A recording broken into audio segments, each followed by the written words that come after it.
For more than 20 years, Kipi Higa has been playing with fire. A veteran fire knife dancer, he knows all too well the dangers of his profession.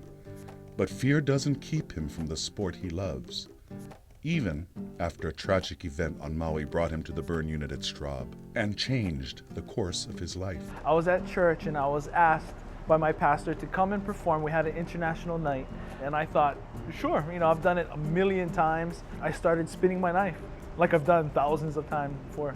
But what happened is the stage that I was dancing on was newly lacquered, and there was an air-conditioned vent that was blowing, giving a lot of oxygen, so I could feel it when I was spinning my knife.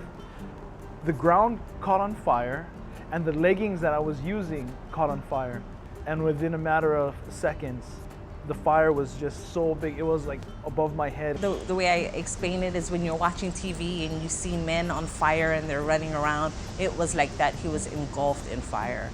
And instead of rolling, as I guess everybody says, stop, drop, and roll, you lose a sense of being able to think properly. And all you want to do is stay alive. He jumped off the stage, and I just remember him bending over and trying to untie his leggings that he was wearing. The fire, it just got bigger and bigger, and I'm just like running around and screaming just from a deeper inner person. I've never screamed like that before. I remember holding our daughter. The next thing I remember is I was just standing in front of him, like freaking out. And finally, somebody just shoots me down with the fire hose, with the fire extinguisher. And at that point, I realized something pretty bad just happened. He comes in, and the first thing we do is we put him in the burn tub, and we're washing his burns and cleaning him up and making an assessment as to how bad this is. He came in at a 50% level, which means half of his body surface was burned. Straub is the only burn unit that could really handle a burn like that in the Pacific Rim. And so without this facility here, there really wasn't much of a choice. Burns are unique injuries, and they're potentially life-threatening. They require unique care. The skin is underrated many times. It's the biggest organ in the body. It thermoregulates us, keeps bacteria away from our system. And, but because of that, we can die of a thermal injury or burns of our skin within a matter of 4 to 5 days.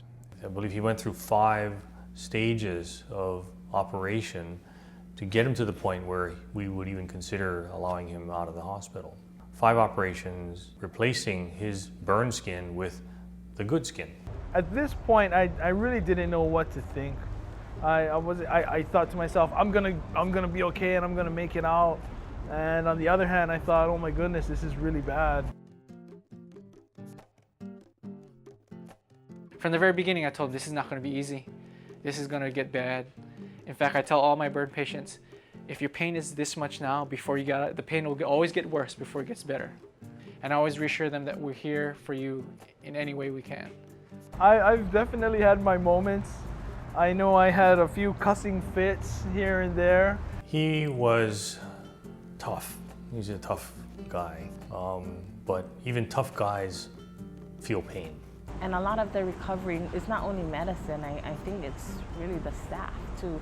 They made him laugh. They made him wanna, wake up in the morning. He'd be grouchy and they'd come in and and sometimes he needed to be sweet talked and sometimes he just needed a swift kick where it was, and they knew how to handle that, and I think that had a lot to do too with his recovery. When they first come in to me, and you look at it and you're like, wow, this is bad. This is really bad. And you work with them day in, day out, and you slowly see them progress. And then you see them walk out of here. They were wheeled in and they walk out. To me, that I get a high off of that. Some people never get over it. Now, Kipi, I understand he's gone back to fire knife dancing. So obviously, his mind is stronger than his body, and he has a strong body to start with. And I always told him that we would be here for him if he needed us. And now he's turned the tables around and he's there when we need him.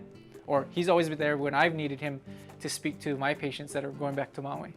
Because of my circumstance, because of my situation and my trial, I have a small platform to really say to people, you know, you have the choice between faith or fear every day to choose to be either bitter or better for what's happened to you.